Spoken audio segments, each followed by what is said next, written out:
بسم اللہ الرحمن الرحیم۔ السلام علیکم۔ ہمیں آج سورہ نحل سورہ نمبر 16 کی آیت نمبر 101 سے اپنا سبق شروع کرنا ہے۔ یہ سورہ مبارکہ مکی سورہ ہے، اور اس سورہ مبارکہ سے اگلی سورہ بنی اسرائیل اس کے ساتھ مل کر ایک جوڑا بنتے ہیں۔ یہ دونوں صورتیں قرآن مجید کی صورتوں کے تیسرے گروپ کی مکی صورتیں ہیں۔ اس گروپ میں 14 صورتیں مکی ہیں جو 7 جوڑوں میں منقسم ہیں، اور ایک سورہ آخر میں سورہ نور مدنی سورہ ہے۔ اس گروپ میں آنے والی صورتوں کا مجموعی مضمون اہل ایمان کو جہاں ایک جانب خوشخبری سنانا ہے، وہاں انکار کرنے والوں کو خبردار کرنا ہے کہ ان کے انکار کے نتیجے میں ان کے اوپر اللہ کی پکڑ، عذاب اس دنیا اور آخرت دونوں میں آنے والا ہے۔ ان دونوں صورتوں میں مشترک مضامین ایک یہ ہے کہ دونوں میں ہجرت کا ذکر ہے، دونوں میں اللہ تعالیٰ نے یہود کا ذکر کیا ہے، اور دونوں میں اللہ تعالیٰ نے اخلاقیات کو بیان کیا ہے۔ دونوں کے بیانات میں وہ فرق ہے کہ جو دو صورتوں کو ایک دوسرے سے جوڑے کی حیثیت میں رشتے میں پروتی ہیں۔ ہم نے اس کی 100 آیات پڑھنی ہے۔ آج آیت نمبر 101 سے ہم شروع کر رہے ہیں۔ اعوذ باللہ من الشیطان الرجیم، بسم اللہ الرحمن الرحیم۔ وَإِذَا بَدَّلْنَا آیَةً مَّكَانَ آیَةٍ، اور جب ہم بدلتے ہیں کسی ایک آیت کو کسی دوسری آیت کی جگہ پر، یعنی ہم ایک آیت پہلے موجود ہوتی ہے، اس کی جگہ پر ایک دوسرا حکم ایک اور آیت کے ذریعے سے ہم نازل کرتے ہیں۔ واللہ عالم بما ينزل، اور اللہ خوب جانتا ہے جو کچھ وہ نازل کرتا ہے، یعنی اللہ کو معلوم ہے وہ کیا نازل کر رہا ہے۔ تو یہ کہتے ہیں قالوا انما انت مفتر، کہ تم تو خود افطرا کر کے گھڑ کے آئے۔ یہ جیسا کہ میں نے گزارش کی کہ اگرچہ کہ یہ ہے تو مکی سورہ، لیکن اس مکی سورہ میں بھی یہودیوں کا اثر انڈائریکٹلی بالواسطہ طریقے سے نظر آ رہا ہے۔ وہ مشرکین مکہ کو سپورٹ دے رہے تھے، اس لیے کہ ان کا دشمن اور ان کا دشمن ایک ہی تھا۔ یہ پیغام اللہ کے دین کی یہ روشنی جہاں مشرکین مکہ کے لیے ایک مسئلہ تھی، چیلنج تھی، وہاں یہودیوں کے لیے بھی ایک بہت بڑا ان کے وجود کے لیے چیلنج تھا۔ حقیقت میں تھا تو نہیں، لیکن ان کی اپنی حماقت تھی کہ وہ اس کو چیلنج سمجھتے تھے۔ تو وہ بجائے اس کے کہ خود بنفس نفیس سامنے آئیں، انہوں نے اس کو غنیمت جانا کہ ایک پہلے سے ان کا کام کر رہا ہے ایک دشمن، تو اسی کی پیٹھ ٹھونکیں۔ تو وہ یہ ان کو پٹی پڑھاتے تھے یہود مشرکین کو کہ دیکھو، ایک جانب تو یہ کہتے ہیں کہ ہم پچھلی کتابوں کو مانتے ہیں، ہم تورات کو مانتے ہیں، انجیل کو مانتے ہیں، زبور کو مانتے ہیں، موسیٰ علیہ السلام کو، عیسیٰ علیہ السلام کو، داؤد علیہ السلام کو، تمام پیغمبروں کو مانتے ہیں۔ تو اب تورات میں موسیٰ علیہ السلام جو کتاب لے کر آئے، اللہ کا قانون شریعت موجود ہے، تو اس کے موجود ہوتے ہوئے اللہ کے پیغام کے، اللہ کے احکام کے موجود ہوتے ہوئے یہ اب نیا حکم کہاں سے گیا؟ یعنی یہ کیسے ہوا کہ اللہ تعالیٰ نے اپنی ہی بات بدل دی، اپنی ہی رائے بدل دی؟ تو فرمائے کہ وَإِذَا بَدَّلْنَا آیَةً مَكَانَ آیَةٍ، یہ تم جانتے ہو، تم دیکھتے ہو کہ جب ہم بدلتے ہیں ایک آیت کو کسی دوسری آیت کے بدلے، یعنی ہم کوئی دوسری آیت نازل کرتے ہیں، اور اللہ تعالیٰ نے فرمایا کہ اللہ خوب جانتا ہے کہ جو کچھ وہ نازل کرتا ہے، جب ایسا ہوتا ہے تو وہ یہ کہتے ہیں کہ تم تو بس گھڑ لائے ہو، یعنی خود ہی سے ایک آیت اور ایک پیغام لے کر آ گئے ہو۔ یعنی مطلب یہ ہے کہ جب کہ تورات کا حکم شریعت موجود ہے، اس کے بعد ایک نیا حکم انہی معاملات کے لیے آنا، یہ اس بات کا ثبوت ہے کہ تم اصل میں ہی اپنی طرف سے بول رہے ہو۔ فرمایا کہ بل اکثرہم لا یعلمون، نہیں، ان میں سے اکثر جانتے نہیں ہیں، اور نہ جاننے میں ان کی کوئی دلچسپی ہے۔ یعنی ان کو یہ نہیں معلوم کہ جو کچھ اللہ کر رہا ہے اس کے پیچھے کیا حکمت ہے، کیونکہ وہ محض انکار کرنے پر تلے ہوئے ہیں، اس لیے بات سمجھنے میں وہ سرے سے دلچسپی نہیں لیتے کہ آخر یہ جو کچھ ہو رہا ہے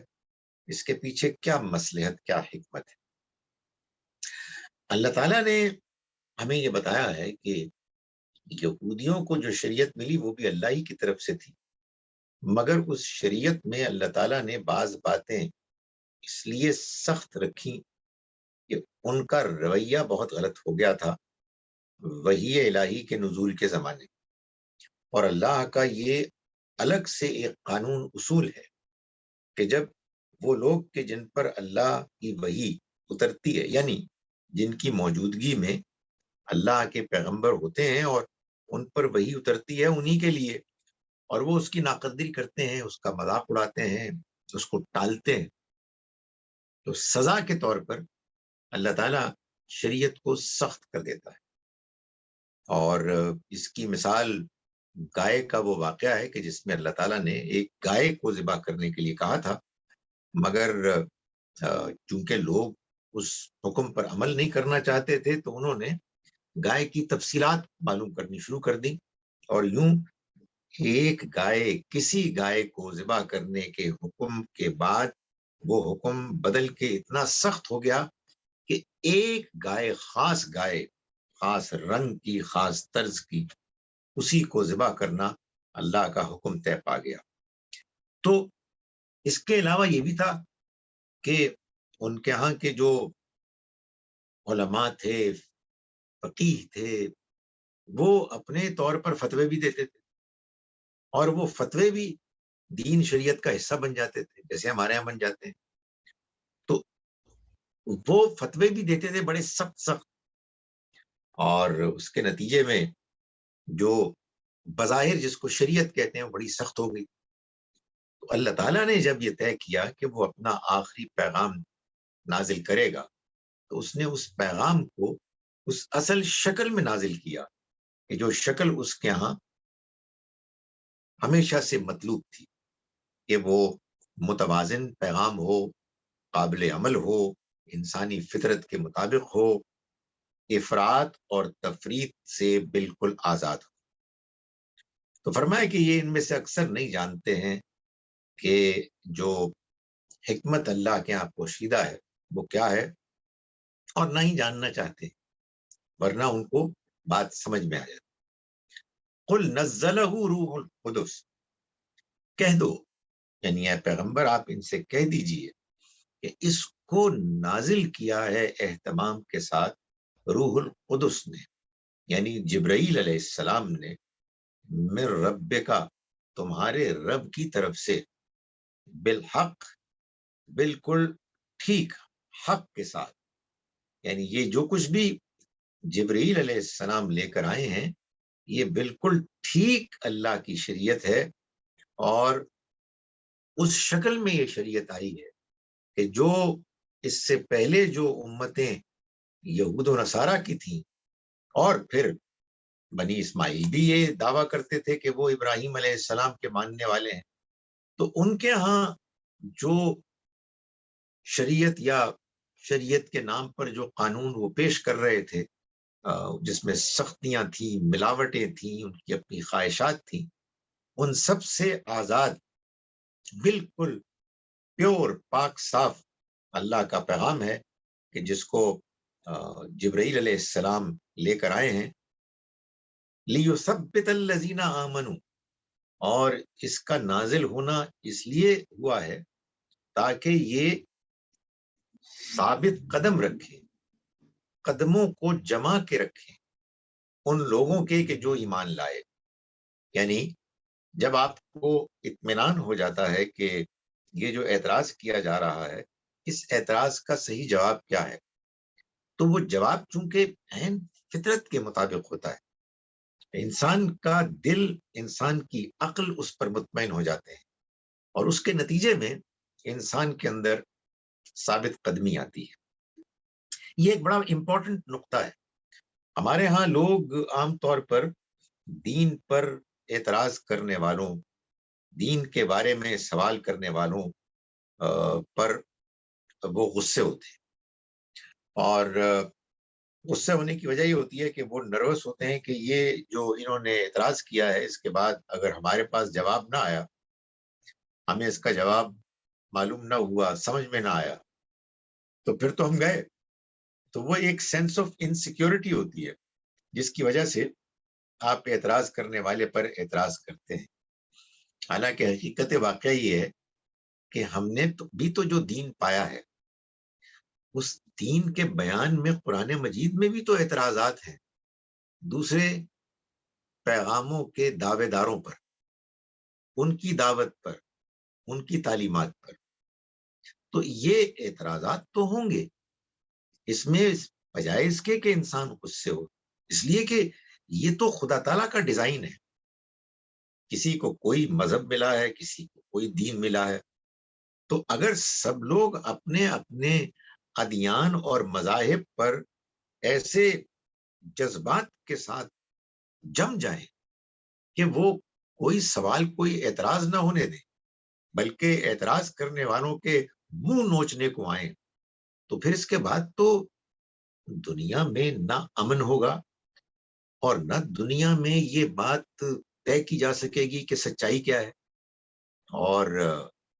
ہر گروہ اپنے اپنے دین، مذہب، فرقے میں مگن ہوگا. تو اللہ تعالیٰ جواب دیتے ہیں، اعتراض کرنے والوں کو اعتراض کرنے دیتے ہیں، اور پھر اس کا جو جواب فراہم کرتے ہیں، اس جواب کا نتیجہ یہ نکلتا ہے کہ وہ لوگ جو ایمان لاتے ہیں وہ ثابت قدم ہو جاتے ہیں، ان کو اطمینان ہو جاتا ہے، اور وہ اپنے اطمینان کے ساتھ پھر زندگی گزارتے ہیں. لیکن اگر ایسا نہ ہو اور آپ غصے اور جذبات کے ساتھ ان چیزوں کو کہ جو پوچھی جا رہی ہیں، جو اعتراضات کیے جا رہے ہیں، آپ دھتکار دیں، تو آپ کے دل میں چور ہو. پھر آپ کا ایمان اصل میں عقل کی بنیاد پر نہیں ہوگا، جذبات کی بنیاد پر ہوگا، غصے کی بنیاد پر ہوگا، اندھی عقیدت کی بنیاد پر ہوگا. تو اللہ تعالیٰ نے فرمایا کہ یہ اللہ تعالیٰ نے ایسے اس لیے کیا تاکہ ثابت قدم ہو جائیں وہ لوگ کہ جو ایمان لائے. یعنی کیا کیا؟ اللہ نے ایک شریعت نازل کی، اعتراض کرنے والوں کو اعتراض کرنے دیا، جب اعتراض ہو گیا تو اس کا جواب دیا. اس جواب کو جب اہل ایمان نے، جو سمجھدار لوگ ہیں، جو غور کرتے ہیں، جب دیانتداری سے غور کیا، تو انہیں محسوس ہوا کہ نہیں، یہ بالکل ٹھیک ہے، الحمدللہ، اب ہمیں بات سمجھ میں آ گئی ہے، یہ واقعی اللہ کا پیغام ہے. فرمایا اور یہ وہدن وبشرا، یہ ہدایت ہے، یہ کلام، اور خوشخبری ہے، بشارت ہے، للمسلمین، فرما برداروں کے لیے. مسلم سے مراد مسلمان نہیں ہے، بلکہ وہ لوگ کہ جو فرما بردار ہیں، جنہوں نے کہ اپنے آپ کو اللہ کی اطاعت، فرما برداری کے لیے جھکا دیا ہے.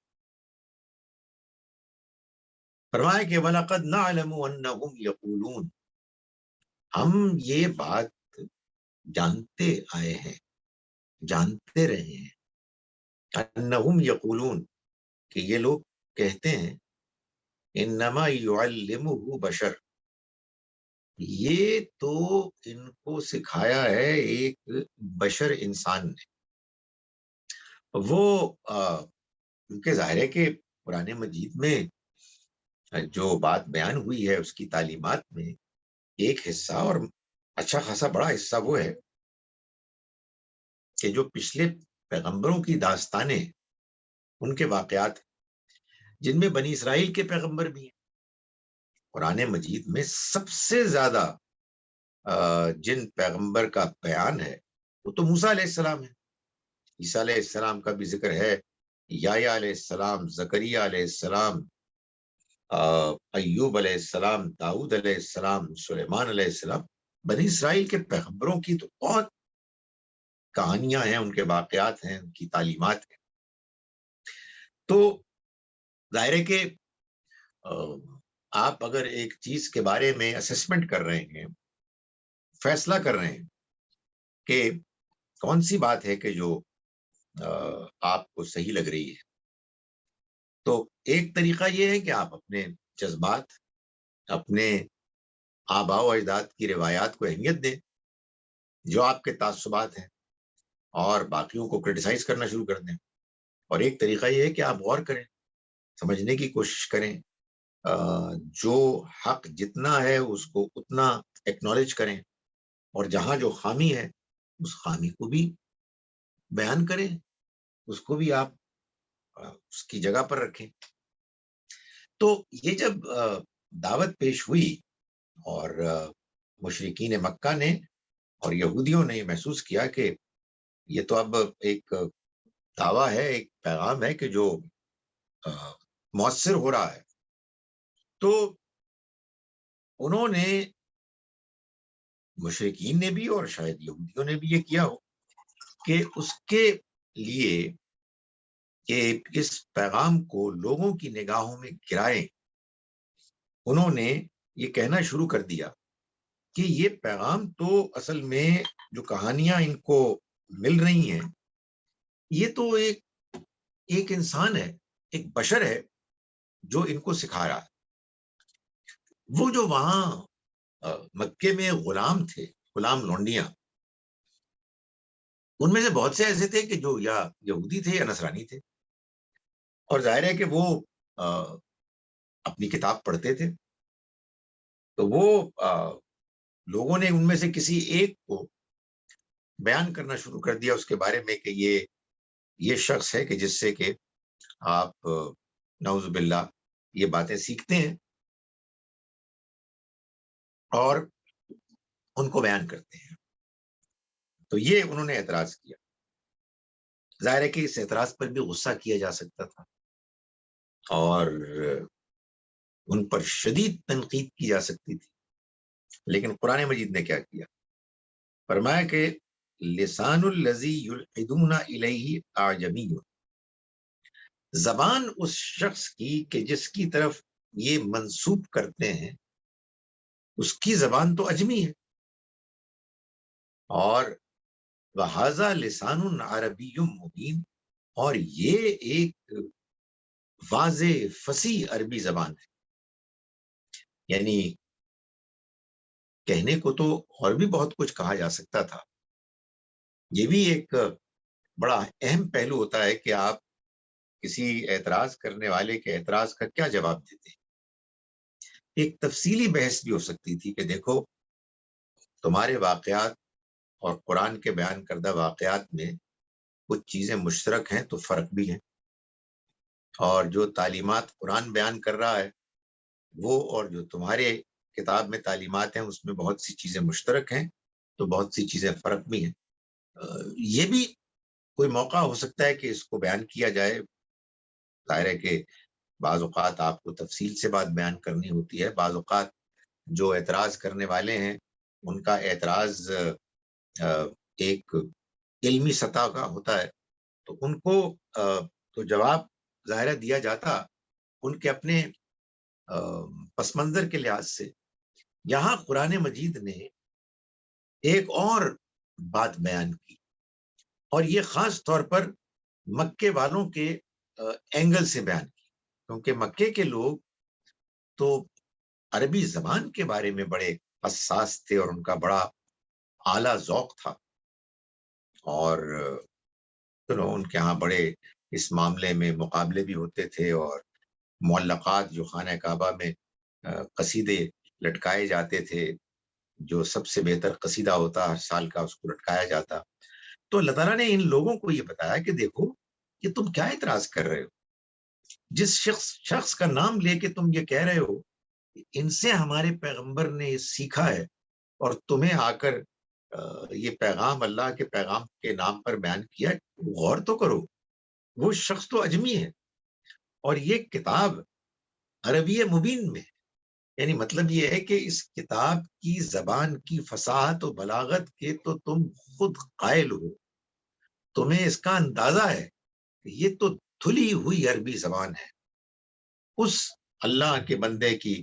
زبانی اس کو پیش کیا گیا ہے کہ جنہیں شاعری اور خطابت وغیرہ سے کوئی دلچسپی نہیں، لیکن یہ کتاب جب انہوں نے پیش کی، اللہ کا کلام پیش کیا، تو یہ بہترین اعلیٰ ترین فصیح و بلیغ عربی زبان میں ہے، صاف ستھری عربی زبان میں۔ یعنی مطلب یہ ہے کہ یہ اعتراض تم کیسے کر سکتے ہو، یہ محض کہانیاں ہی تو نہیں ہیں، یعنی وہ کہانیاں اور ان کی تفصیلات کو پر بحث نہیں کی، بلکہ ایک زیادہ آبویس چیز جو ان کے لیے آبویس تھی اس کو بیان کر دیا کہ بھائی وہ تو ایک طرف رکھو، اس کا کیا جواب دو گے کہ یہ زبان کہاں سے آئی؟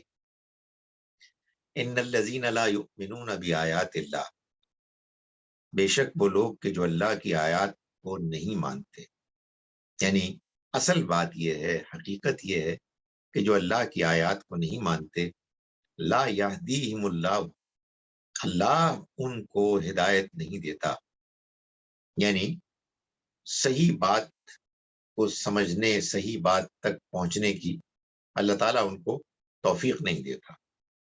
اصل میں ان کے ساتھ یہ معاملہ ہوا ہے، وَلَهُمْ عَذَابٌ أَلِيمٌ، اور ان کے لیے ایک دردناک عذاب ہے، یعنی مطلب یہ ہے کہ اللہ اپنی نشانیاں بھیجتا ہے، وہ نشانیاں مختلف نوعیتوں کی ہوتی ہیں،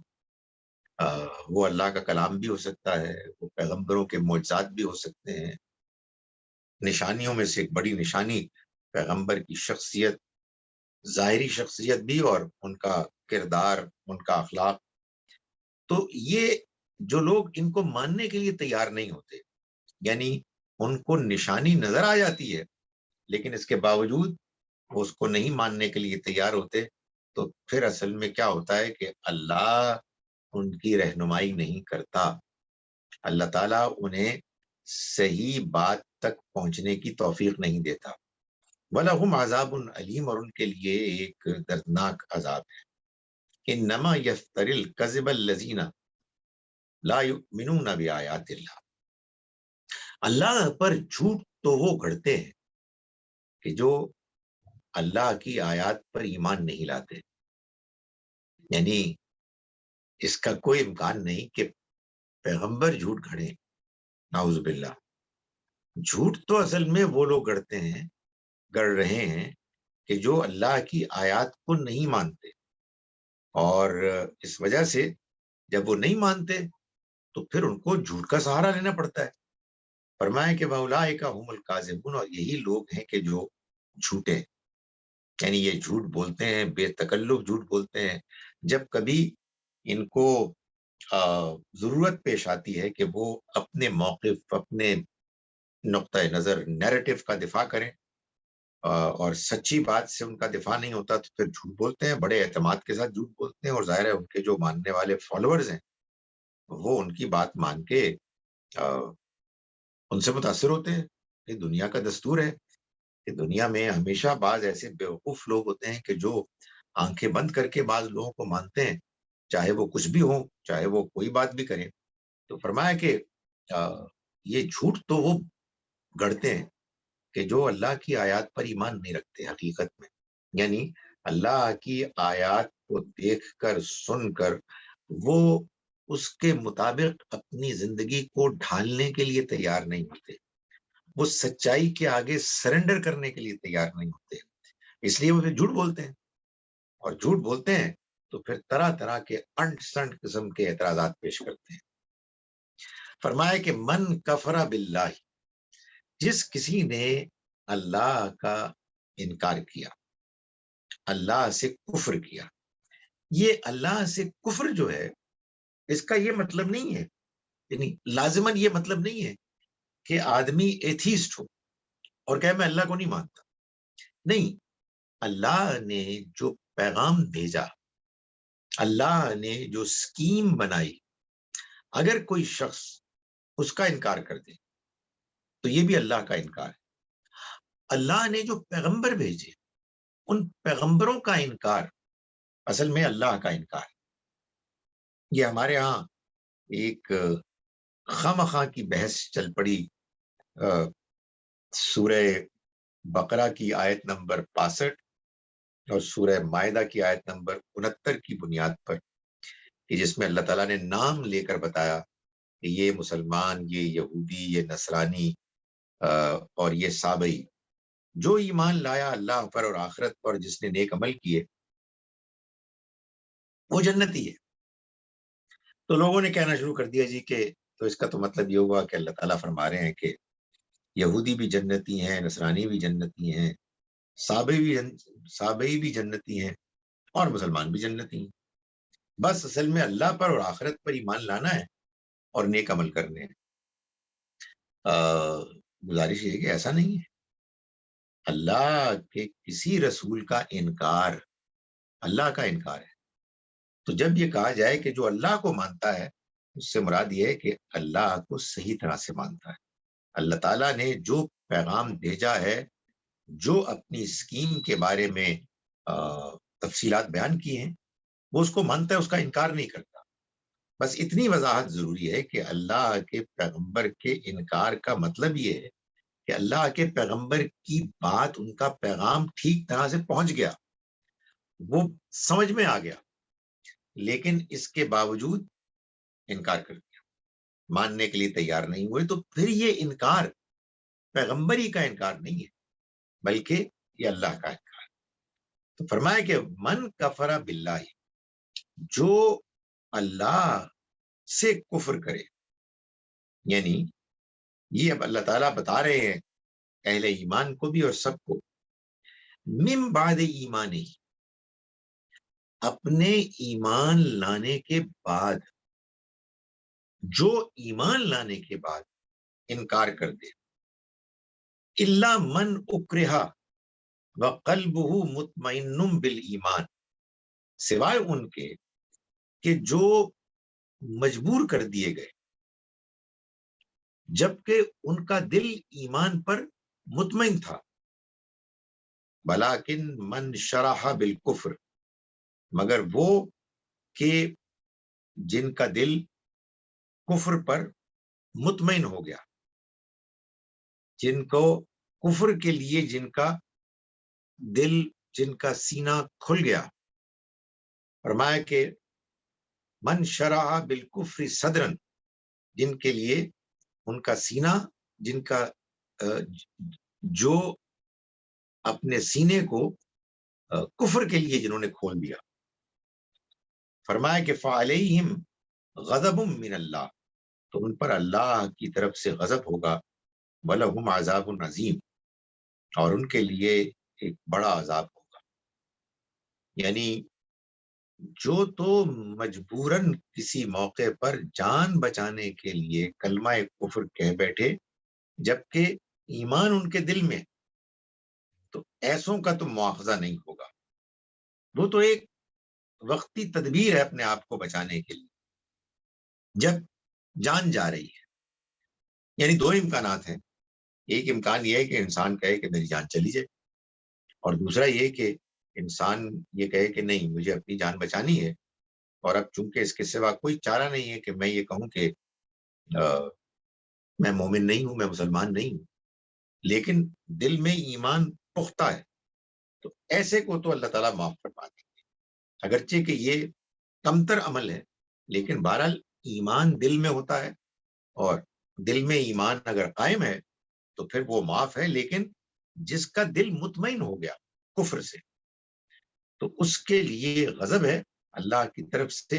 اور ایک بڑا عذاب ہے۔ یہ ظاہر ہے کہ اگر انسان تک ابھی اللہ کا پیغام ٹھیک طرح سے پہنچا ہی نہیں تو پھر تو وہ اس کے لیے جواب دہ بھی نہیں ہے، تو انہی باتوں کے لیے جواب دہ ہے کہ جو اس کو پہنچ گئی۔ لیکن اگر ایک شخص ایمان لے آیا، ایمان کی حقیقت اس پر واضح ہو گئی، اس کا دل ایمان سے مطمئن ہو گیا، اور پھر کسی سختی، مشکل، آزمائش کی وجہ سے یا لالچ کی وجہ سے وہ اس ایمان کے بعد کفر کرے گا اور کفر پر مطمئن ہو جائے گا تو پھر وہ جہنمی ہے۔ پھر تو اللہ تعالیٰ نے فرمایا کہ اس کے اوپر اللہ کی طرف سے غضب ہوگا اور اس کے لیے بڑا عذاب ہوگا۔ ذالک بانہم مستحب الحیات الدنیا علی الآخرہ، یہ اس وجہ سے ہوگا کہ یہ وہ لوگ ہیں کہ جنہوں نے دنیا کی زندگی کو زیادہ محبوب رکھا آخرت کے مقابلے میں۔ یعنی انہوں نے کہا کہ آخرت دیکھی جائے گی، ہوتی یا نہیں ہوتی معلوم نہیں، ہوگی بھی تو دیکھ لیں گے۔ تو ایسے لوگوں نے اصل میں دنیا میں جو آخرت کی دعوت تھی، آخرت کو کامیاب کرنے کی، سنوارنے کی، اس کو انہوں نے ٹھکرا دیا، اور دنیا کی زندگی کو، اس کی جو رونقیں ہیں، اس میں جو فائدے ہیں، ان کو پسند کیا، ان کو ترجیح دی۔ تو یہ ان کے لیے اللہ تعالیٰ نے بیان فرمایا کہ یہ لوگ ہیں کہ جنہوں نے یہ حرکت کی، اور ان پر اللہ کا عذاب ہے، اللہ کا غضب ہے۔ وَأَنَّ اللَّهَ لَا يَهْدِي الْقَوْمَ الْكَافِرِينَ، اور اللہ ایسے منکروں کو، جان بوجھ کر انکار کرنے والوں کو کبھی ہدایت نہیں دیتا، راہیاب نہیں کرتا۔ اصل بات یہ ہے کہ انسان کو اگر یہ بات سمجھ میں آ گئی کہ موت کے بعد ایک اور زندگی ہے جس میں انسان کو ہمیشہ رہنا ہے، اور یہ موجودہ زندگی تو کسی وقت بھی ختم ہو سکتی ہے، اور آدمی یہ کہے جی کہ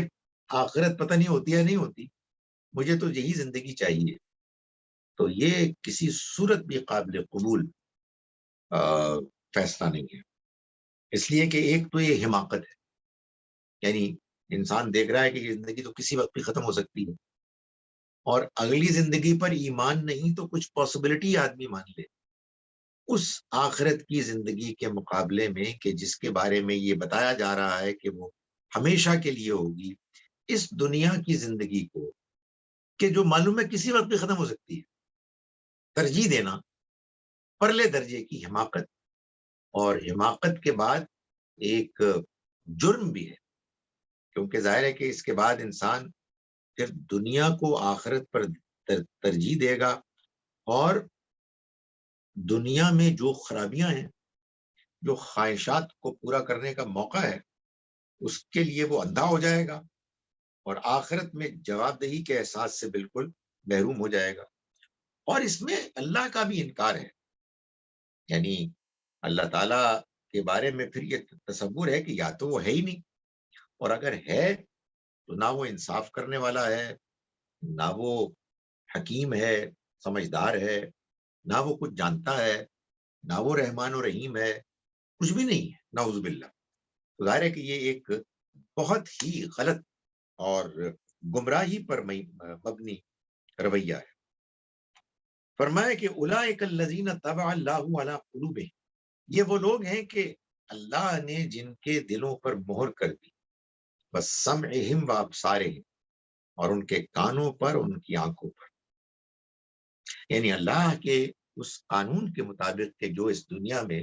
وہ انسانوں کی ہدایت اور گمراہی کے لیے اختیار کرتا ہے، اس قانون کو وہ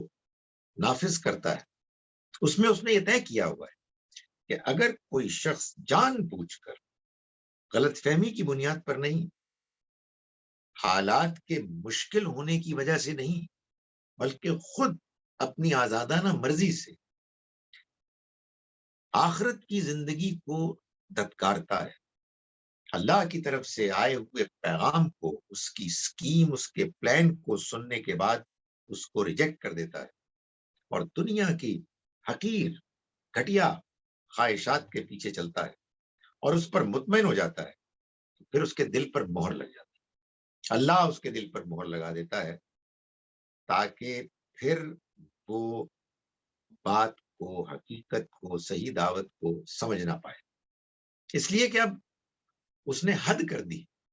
بار بار اس کو موقع ملا اور بار بار اس نے اس موقع کو ضائع کیا، اب مزید اس کا کوئی امکان نہیں ہوگا کہ اس کا دل ہدایت کے لیے کھلے۔ یہ کون لوگ ہوتے ہیں؟ یہ لازماً وہ لوگ تو ہوتے ہیں جو پیغمبروں کے زمانے میں ان کی دعوت کو سننے کے بعد غلط رویہ اختیار کرتے ہیں، فوراً نہیں بلکہ ایک مدت گزر جانے کے بعد ان کے دلوں پر مہر لگ جاتی ہے۔ بعد کے زمانوں میں کون لوگ ہوتے ہیں ہم نہیں جانتے، ہم کسی کے بارے میں نہیں کہہ سکتے، ہم سب کے بارے میں دعا گو ہیں، ہم سب کو دعوت دیں گے، اگر کوئی بدتمیزی کرے گا اس کو اگنور کریں گے، اور جب تمیز کے دائرے میں آ جائے گا پھر ہم اس کو سمجھانے کی کوشش کریں گے اگر وہ سمجھنے کے لیے تیار ہے۔ فرمایا کہ یہ لوگ ہیں کہ وَأُولَٰئِکَ هُمُ الْغَافِلُونَ، یہی لوگ ہیں کہ جو غافل ہیں۔ لا جرم، کوئی شبہ نہیں، انہم فی الآخرۃ، کہ یہ لوگ آخرت میں ہم الخاسرون، یہی ہیں کہ جو نقصان اٹھانے والے ہوں گے۔ ثم ان ربک، پھر یہ بات بھی ہے کہ تمہارا رب للذین ہاجروا من بعد ما فتنوا، ان لوگوں کے حق میں کہ جنہوں نے ہجرت کی اس کے بعد کہ وہ ستائے گئے، ثم جاہدوا وصبروا، پھر انہوں نے جہاد کیا اور وہ ثابت قدم رہے، ان ربک من بعدہا، تمہارا رب اس کے بعد لغفور رحیم، مغفرت کرنے والا، رحم کرنے والا ہے۔ یعنی اللہ تعالیٰ نے ایک طرف تو بیان کیا ان لوگوں کا انجام کہ جو ایمان لانے کے بعد کفر میں مبتلا ہو گئے، غلط بات کو انہوں نے اپنا لیا، چاہے تکلیفوں سے گھبرا کر، چاہے لالچ کی وجہ سے، لیکن اس کے برعکس وہ لوگ کہ جو ان تکالیف میں کھڑے ہو گئے ڈٹ کر، اور جو اپنے ایمان کو بچانے کا امکان تھا وہ انہوں نے اختیار کیا، جیسے مثال کے طور پر یہ کہ اگر بستی والے، مکے والے سخت ہو گئے ہیں اور وہ ایمان کے ساتھ جینے نہیں دے رہے تو ہجرت کریں۔ معلوم ہوتا ہے کہ ہجرت حبشہ کا ذکر ہے اگلی سورہ میں، جو مدینہ منورہ یثرب کی طرف ہجرت کا ذکر ہے، تو فرمایا کہ بے شک تمہارا رب ان لوگوں کے معاملے میں، حق میں، جنہوں نے ہجرت کی اس کے بعد کہ وہ ستائے گئے، ثم جاہدوا وصبروا، پھر انہوں نے جد و جہد کی، جہاد کیا یعنی اسٹرگل کی، اور صبر، ثابت قدم رہے، یعنی اپنے ایمان کی خاطر سرگرم رہے اور مشکلات کے مقابلے میں، ٹیمپٹیشنز، لالچ کے مقابلے میں ثابت قدم رہے۔ ان ربک، بے شک تمہارا رب، من بعدہا، اس کے بعد، لغفور رحیم، مغفرت کرنے والا، رحم کرنے والا ہے۔ مغفرت کرنے والا، رحم کرنے والا ہے، یعنی مطلب یہ ہے کہ انسان ہے نا، انسان سے غلطیاں تو ہوتی ہیں، مشکلات آئیں تو بعض اوقات زبان سے بھی کوئی غلط باتیں نکل آتی ہیں، اللہ تعالیٰ ایسے نہیں پکڑتے کہ انسان کو اچانک پکڑیں محض اس بات پر کہ اس نے کوئی ایسی بات کر دی، اس سے کوئی حرکت ہو گئی، نہیں، جب تک کہ آدمی غلط بات پر جم جائے، پوری طرح مطمئن نہ ہو جائے،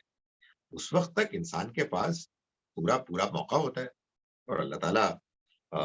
تو یہ چاہتے ہیں کہ لوگ اس موقع سے فائدہ اٹھائیں، اپنی اصلاح کریں، توبہ کریں اور اپنے آپ کو ہدایت کے راستے پر لیں۔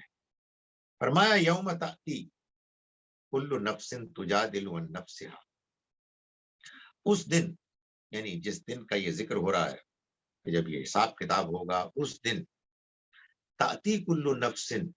تجادل عن نفسها، ہر نفس، ہر شخص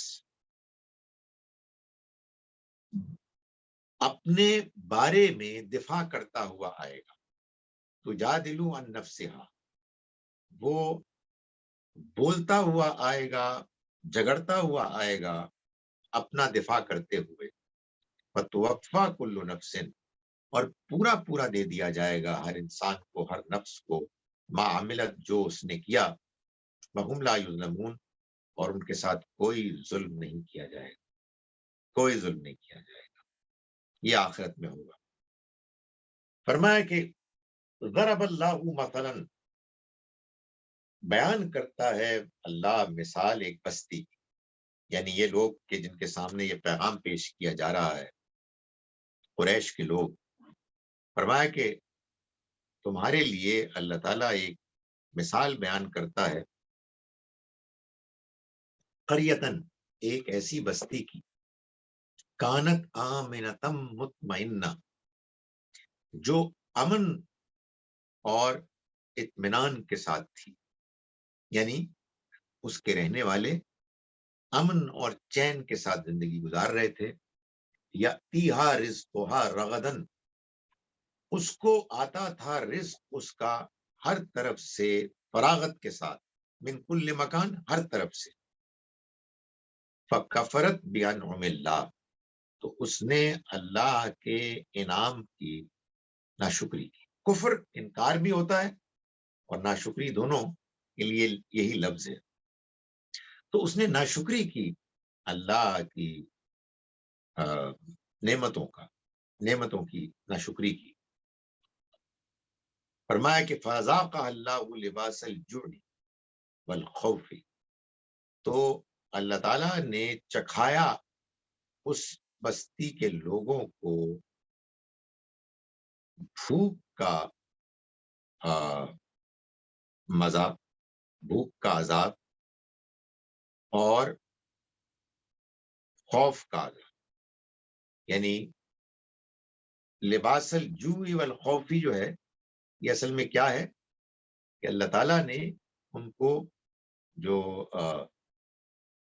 کھانے کے مقابلے میں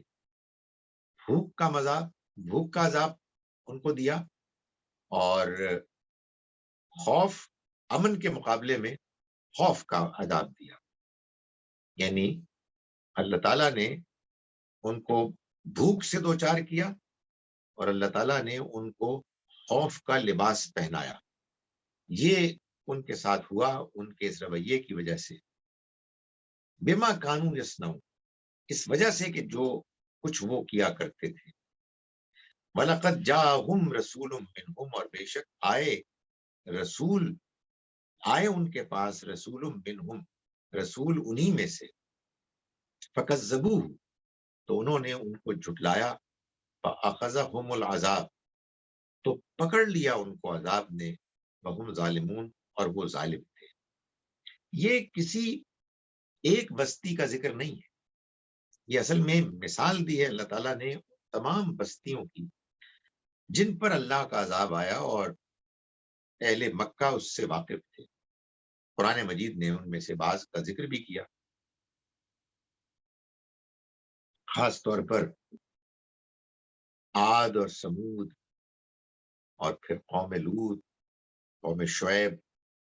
یہ سب قومیں وہ تھیں کہ جو مطمئن تھیں، ان کو اللہ کی مہربانیاں نصیب ہوتی تھیں، ان کے لیے اللہ تعالیٰ کی طرف سے اسباب وسائل موجود تھے، لیکن جب اللہ کے رسول ان کے پاس آئے تو اللہ کے رسولوں کے آ جانے کے بعد کیا ہوتا ہے کہ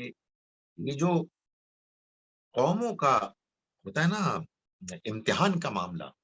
یہ تیز ہو جاتا ہے، ایکسلریٹ ہو جاتا ہے، اور بات بالکل واضح ہو جاتی ہے، آپ یا مانیں گے یا نہیں مانیں گے۔ اگر نہیں مانیں گے تو کیوں نہیں مانیں گے؟ اس لیے کہ لوگ ناشکرے ہوں گے، لوگ نافرمان ہوں گے، فسق و فجور میں مبتلا ہوں گے، اور یوں اللہ کے پیغام کو سمجھنے اور ماننے کی صلاحیت سے محروم ہوں گے۔ تو اللہ تعالیٰ نے یہ ان تمام بستیوں کے بارے میں بتایا کہ ان کے ساتھ ایسا ہی ہوا کہ اچھے بھلے وہ جیتے تھے، اچھے بھلی زندگی گزار رہے تھے، پھر اللہ کی طرف سے جب پیغام آیا تو انہوں نے ناشکری کی اور ان نعمتوں کو بھی ٹھکرا دیا، اس لیے کہ اگر نعمتوں پر شکر گزار ہوتے وہ اللہ کے، تو اللہ تعالیٰ کے پیغام کو پہچانتے، اس کو مانتے، اللہ کے پیغمبر پر ایمان لا کے ان کا ساتھ دیتے، لیکن انہوں نے اللہ کی نعمتوں کا کفران کیا، یعنی ناشکری کی۔ تو پھر اللہ تعالیٰ نے ان کو جھنجھوڑنے کے لیے، ان کی آنکھیں کھولنے کے لیے، ان کو بھوک کے عذاب میں مبتلا کیا، ان کو خوف کے لباس سے ان کو پہنایا، اس وجہ سے کہ جو وہ حرکتیں کرتے تھے۔ لیکن جب رسول آئے ان کے پاس انہی میں سے، تو انہوں نے ان کو جھٹلا دیا، تو پھر اللہ نے ان کو عذاب میں پکڑ لیا اور وہ ظالم تھے۔ یہ بات بیان کرنے کے بعد پھر فرمایا کہ دیکھو، جب یہ بات سمجھ میں آ گئی ہے تو فَكُلُوا مِمَّا رَزَقَكُمُ اللَّهُ، کھاؤ اس میں سے جو اللہ نے تمہیں رزق دیا ہے، حلالً طیبہ، حلال اور پاکیزہ، یعنی پچھلی قوموں کے انجام سے سبق لو اور یہ مت کرو کہ اپنے جھوٹے معبودوں کو خوش کرنے کے لیے ان کے نام پر بعض جانوروں کو حرام بعض کو حلال قرار دو، اور اس معاملے میں جو اللہ کی شریعت ہے اس کو بالکل نظر انداز کر دو۔ جب تم پر بات واضح ہو گئی ہے تو اب یہ جو تمہارے ہاں رائج ہیں، کچھ جانور تم نے حرام کر دیے ہیں، کچھ حلال کر دیے ہیں، حلال میں سے بھی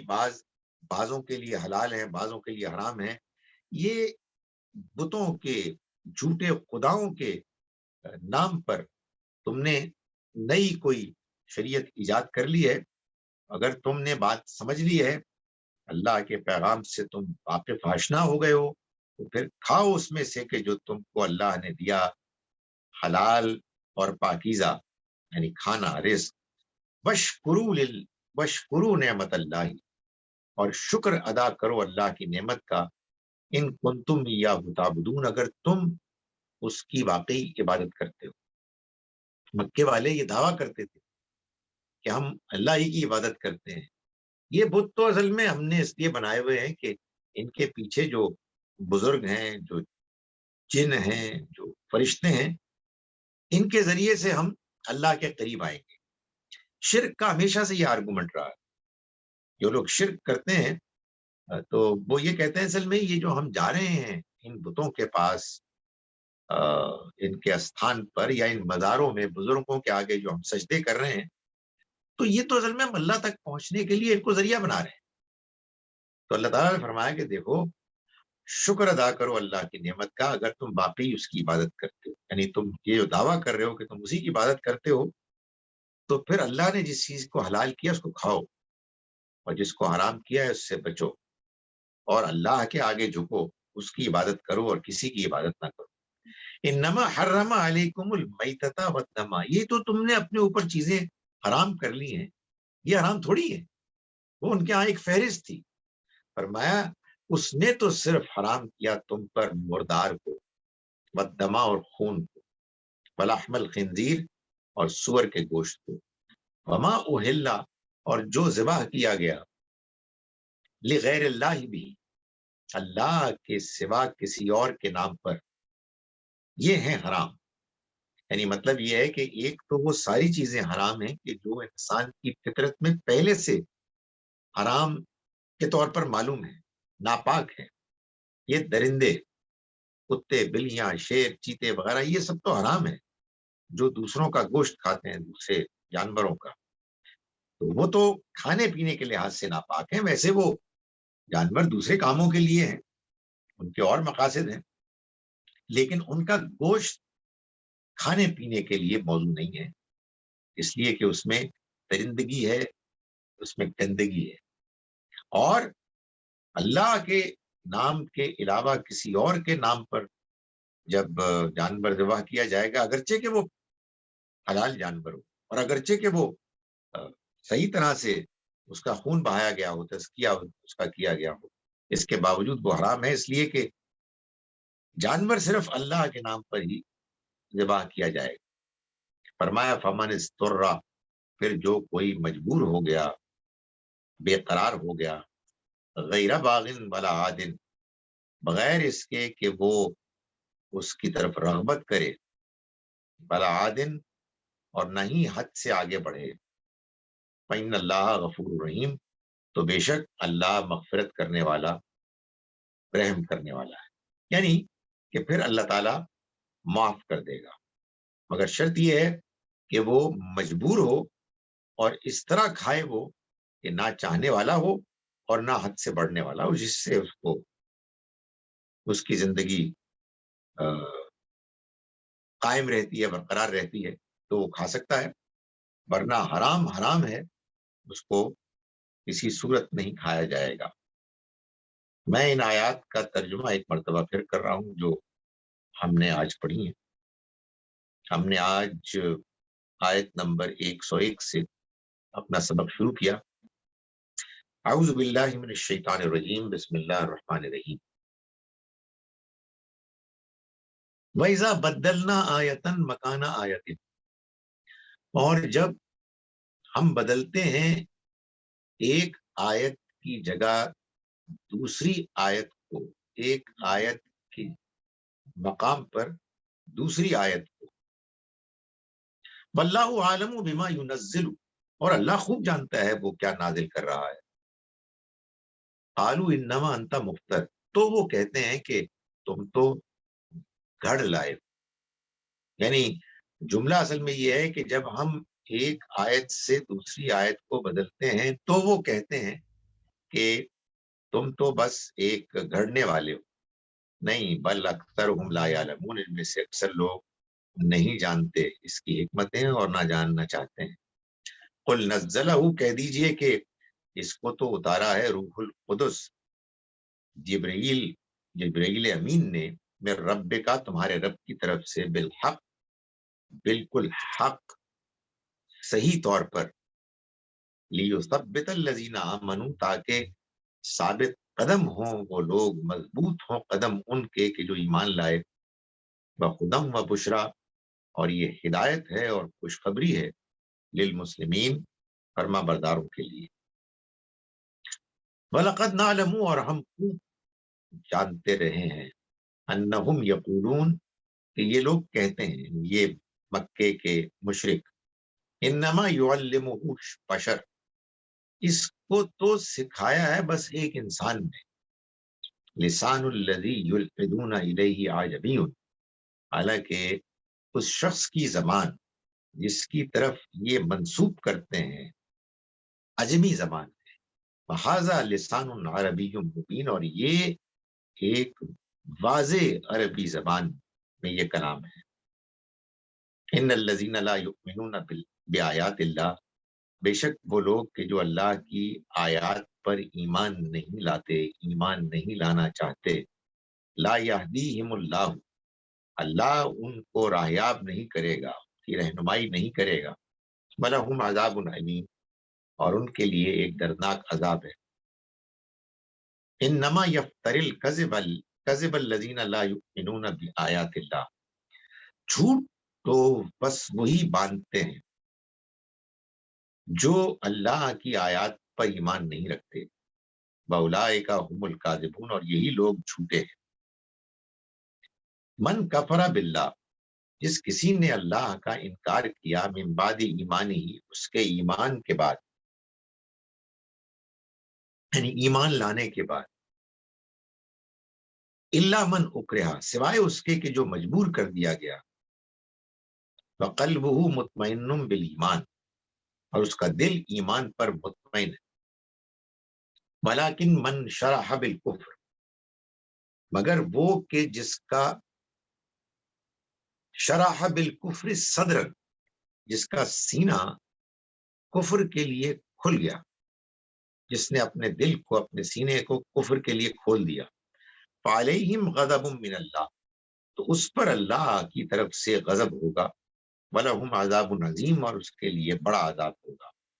ذَلِكَ بِأَنَّهُمْ، یہ اس وجہ سے کہ وہ استحب الحیات الدنیا، انہوں نے پسند کیا، ترجیح دی دنیا کی زندگی کو، علی الآخرہ، آخرت کے بدلے، آخرت کے مقابلے میں، وَأَنَّ اللَّهَ، اور یہ بات بھی کہ اللہ لا یہدی رہنمائی نہیں کرتا، راہیاب نہیں کرتا القوم الکافرین کافر لوگوں کو. اولئک، یہ وہ لوگ ہیں الذین طبع اللہ علی قلوبہم، اللہ نے جن کے دلوں پر مہر کر دی ہے، سمعہم و ابصارہم، اور جن کے کانوں پر اور جن کی آنکھوں پر. فاولئک هم الغافلون، اور یہی لوگ ہیں کہ جو غافل ہیں. لا جرم، کوئی شبہ نہیں، انہم کہ وہ بالآخرتی آخرت میں ہم الخاسرون یہی نقصان سے دوچار ہوں گے. ثم ان ربک، پھر تمہارا رب للذین ہاجروا، ان لوگوں کے معاملے میں کہ جنہوں نے ہجرت کی، من بعد ما فتنوا، اس کے بعد کہ وہ ستائے گئے، ثم جاہدوا، پھر انہوں نے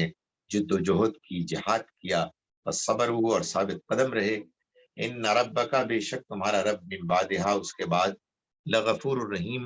مغفرت کرنے والا، رحم کرنے والا ہے. یوم تأتی کل نفس تجادل عن نفسها، اس دن جب ہر شخص اپنے نفس کے لیے جھگڑتا، مدافعت کرتا آئے گا، فتوفا، اور پورا پورا دے دیا جائے گا، کل نفس، ہر نفس کو، ما عملت، بدلہ اس کا کہ جو اس نے کیا، فہم لا یظلمون، اور ان پر ظلم نہیں کیا جائے گا، کوئی زیادتی نہیں کی جائے گی. فضرب اللہ، اور بیان کرتا ہے اللہ، مثلا مثال، قریتن، ایک ایسی بستی کی، کانت آمنتم مطمئنہ، جو امن میں تھی، مطمئن تھی، یاتیہا رزقہا، آتا تھا اس کو اس کا رزق، رغدن، فراغت کے ساتھ، من کل مکان، ہر طرف سے. فکفرت، تو اس نے ناشکری کی، بانعم اللہ، اللہ کی نعمتوں کی. فاذاقها اللہ، تو چکھایا اللہ نے اس کو، لباس الجو، بھوک کا لباس، اور بالخوف، اور خوف کا لباس، بما کانوا یصنعون، اس وجہ سے کہ جو وہ کرتے تھے. وَلَقَدْ جَاءَهُمْ، اور بے شک آئے ان کے پاس، رسول، ایک رسول، منہم، انہی میں سے. فَكَذَّبُوهُ، تو انہوں نے جھٹلا دیا اس کو. فَأَخَذَهُمُ الْعَذَابُ، تو پکڑ لیا ان کو عذاب نے. فَهُمْ ظَالِمُونَ، اور وہ ظالم تھے. فَكُلُوا، تو کھاؤ، مما، اس میں سے، رزقکم اللہ، رزق دیا تم کو اللہ نے، جو حلال طیبہ، حلال پاکیزہ. واشکروا نعمت اللہ، اور شکر ادا کرو اللہ کی نعمت کا. ان کنتم، اگر تم واقعی، یاہو، اسی کی، تعبدون، عبادت کرتے ہو. انما حرم علیکم المیتۃ والدم، حرام تو اس نے بس تم پر کیا ہے مردار کو اور خون کو، ولحم الخنزیر، اور خنزیر کے گوشت. وما اہل لغیر اللہ بھی، اور وہ کہ ذبح کیا گیا ہو جو اللہ کے علاوہ کسی اور کے نام پر. فمن اضطر، پھر جو کوئی مجبور کر دیا گیا، غیر باغن، بغیر شوق رغبت کے، ولا عادن، اور نہ حد سے زیادہ، اگر وہ اس کو کھاتا ہے، تو فإن اللہ، تو بے شک اللہ، غفور الرحیم، مغفرت کرنے والا، رحم کرنے والا ہے. اقول قولی ھذا واستغفر اللہ لی ولکم. جی، میں نے پہلے دیکھا تھا ہاتھ ارم صاحبہ. جی، السلام علیکم وعلیکم. سر. اس میں قرآن شریف جب شروع ہوتا ہے سورہ فاتحہ سے، وہیں سے ہدایت کی ذکر آنا شروع ہو جاتا ہے. ابھی اس میں اس سورت جو آپ نے آیت پڑھی ہے، اس میں بھی ہدایت اور بشارت اکٹھا بتایا آپ نے. تو بار بار ہدایت کا ذکر جو آ رہا ہے، اس میں کیا ڈفرنٹ ہوتا ہے یا ایک ہی اس کا نچوڑ ہے؟ Thank you. ہدایت کا مطلب ہے کہ ہم چاہتے ہیں کہ ہمیں وہ راستہ ملے کہ جس کو اختیار کر کے ہم منزل کو پہنچ جائیں. چنانچہ یہ ڈیپینڈ کرتا ہے کہ کون کس سٹیج پر ہے. ایک شخص ہے کہ جو ابھی اللہ کے پیغام سے واقف ہی نہیں ہوا، وہ بھی ہدایت کا طالب بنتا ہے. اسے بننا چاہیے کہ اسے اللہ کا پیغام معلوم ہو کہ وہ کیا ہے. جس کو پیغام مل گیا وہ بھی ہدایت کا طالب بنے گا کہ اسے اس کی توفیق ملے کہ اسے وہ پیغام سمجھ میں آئے، اسے توفیق ملے کہ وہ اس پیغام کو اختیار کرے، اس کے راستے میں جو رکاوٹیں ہیں وہ دور ہوں، اس کے اندر وہ عزم، وہ ہمت پیدا ہو کہ وہ اس راستے کو اختیار کرنے میں جو مشکلات ہیں ان کے باوجود وہ چلتا رہے، اسے اطمینان حاصل ہو. تو یہ تو سارا، اگر آپ allow me to use this expression, یہ سارا کھیل ہی ہدایت کا. یعنی ہدایت ہوگی تو انسان ایمان لائے گا، اللہ کے پیغام کو سمجھے گا، اس پر عمل کرے گا، اس میں آگے بڑھے گا، اس کے راستے کی رکاوٹیں دور کرے گا، اور اللہ ہی کی مرضی اور توفیق سے اور پھر منزل مقصود تک پہنچے گا. تو یہ ہدم و بشرا جو ہے، یہ اصل میں نے آج اس کو واضح نہیں کر پایا، یہ ہدایت ہے دنیا کے لحاظ سے اور خوشخبری ہے آخرت کے لحاظ سے. تو یہ اللہ کی کتاب دنیا میں انسان کی رہنمائی کرتی ہے آخرت کی کامیابی کی طرف. وہاں کے لیے یہ ایک خوشخبری ہے کہ وہاں جا کے تم پہنچو گے تو تمہیں اللہ تعالیٰ کامیاب کرے گا. شبنم صاحبہ. جی السلام علیکم سر. وعلیکم السلام. سر کوشچنز میرے ایک سے زیادہ ہیں، اگر میری دوبارہ ٹرن آئی تو دوبارہ پوچھوں گی. ابھی سر مجھے جی سر انسان کی تخلیق کے حوالے سے ہی میری تھوڑی کنفیوژن چل رہی تھی. سر ہمیں پتہ ہے اللہ نے انسان کو زمین سے پیدا کیا. سر گاندھی صاحب کا ایک میں نے کلپ دیکھا اس سے اسی انسان کی تخلیق کے حوالے سے، تو انہوں نے کہا کہ یہ جیسے انڈے سے اللہ تعالیٰ جاندار پیدا کرتا ہے، تو بالکل یہی عمل انسان کے لیے زمین کے اندر ہوا. اور سر وہ سورہ نور وغیرہ کی آیات بھی ہم دیکھتے ہیں کہ اللہ نے زمین سے. سر ایک رائے یہ آئی تھی کہ یہ انسان کی تخلیق ہے یہ متشابہات میں سے ہے، تو کیا واقعی یہ متشابہات میں سے ہے یا ہمیں کلیئر ہیں کہ یہ سب کیسے ہوا؟ دیکھیں، متشابہات کے بارے میں سورہ آل عمران کی آیت نمبر 7 میں یہ بھی بتایا گیا ہے کہ متشابہات آیات کی تعویل یعنی حقیقت، ریالٹی کوئی نہیں جان سکتا سوائے اللہ کے. یہ لفظ تعویل قرآن میں کئی جگہ استعمال ہوا ہے. اس کی بہترین کہیے مثال سورہ یوسف میں ہے، جس میں یوسف علیہ السلام نے خواب میں 11 ستارے اور چاند اور سورج کو دیکھا کہ وہ ان کے آگے جھک رہے ہیں. اب یہ خواب تھا، یہ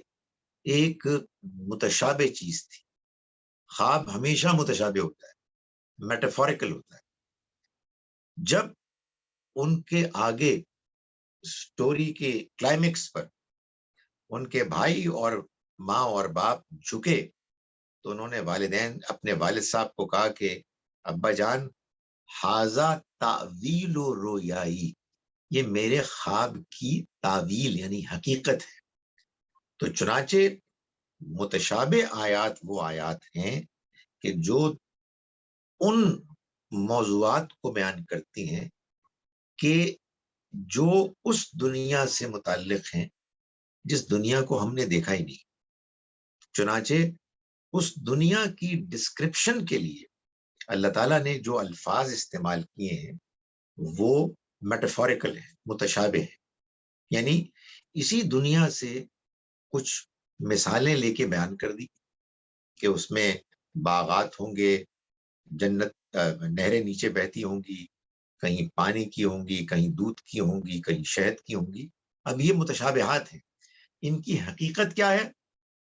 ہم نہیں جانتے، سوائے اللہ کے کوئی نہیں جانتا. جو علم میں راسخ ہیں وہ یہ کہتے ہیں یہ سب اللہ کی طرف سے ہیں، اس سے زیادہ ہم کچھ نہیں کہہ سکتے. وہاں پہنچیں گے انشاءاللہ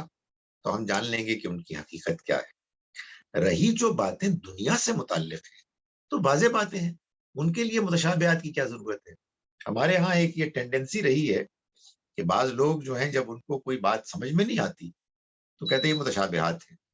تو سوال یہ پیدا ہوتا ہے کہ اللہ تعالیٰ نے قرآن مجید کو بھیجا کس مقصد کے لیے. قرآن کہتا ہے یہ بالکل واضح کتاب ہے, جو بات کرتی ہے بالکل واضح کرتی ہے. متشابہ آیات بھی بالکل واضح ہیں, یعنی ایسا نہیں ہے کہ متشابہ آیات میں کوئی کنفیوژن ہے. ان میں صرف اتنی بات ہے کہ ہم جانتے ہیں کہ باغ کیا ہوتا ہے, ہم جانتے ہیں کہ نہریں کیا ہوتی ہیں, دریا کیا ہوتے ہیں, دودھ کیا ہوتا ہے, شہد کیا ہوتا ہے, سائے کیا ہوتے ہیں, یہ سب چیزیں ہم جانتے ہیں. ان کی حقیقت کیا ہے, ان ریالٹی یہ ہوں گے کیا, یہ ابھی ہم نہیں جانتے, اس لیے کہ ان کا تعلق اس دنیا سے جس دنیا کو ہم نے دیکھا نہیں ہے. باقی رہی انسان کی تخلیق, انسان کو اللہ نے زمین سے اگایا جیسے پودے اگتے ہیں, یہ اصل میں اس انسان سے پہلے کے سفر کا ذکر ہے کہ جب ہمارے وہ آبا و اجداد کہ جن کو انسان ہونا نصیب نہیں ہوا, وہ ہمارے انسان بننے سے پہلے کے سفر میں وہ شامل ہوئے